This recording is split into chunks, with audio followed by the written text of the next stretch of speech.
कुमार झा बबलू स्वतंत्रता दिवस समारोह के अवसर पर संपूर्ण राष्ट्रवासियों को हार्दिक शुभकामना देता हूँ। कामना करता हूँ कि स्वतंत्रता दिवस समारोह हमारे राष्ट्र के लिए शांति, उन्नति, भाईचारा और प्रगति का संदेश लाए।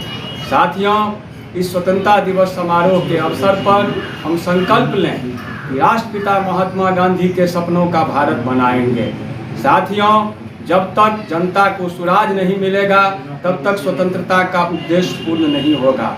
अतः हम सभी राष्ट्रवासी की यह जिम्मेवारी है कि स्वतंत्रता सेनानियों के बलिदान को सार्थक करने के लिए, संविधान निर्माताओं के उद्देश्य को पूरा करने के लिए, राष्ट्रपिता महात्मा गांधी के सपनों का भारत बनाने के लिए हम लोग संकल्पित हों और इस अवसर पर हम संकल्प लें कि राष्ट्रपिता महात्मा गांधी के सपनों का भारत बनाएंगे।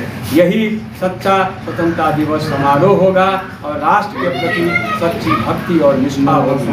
अतः पुनः हम आप सभी राष्ट्रवासियों को आपके चैनल के माध्यम से शुभकामना देते हुए भारत माता की जय।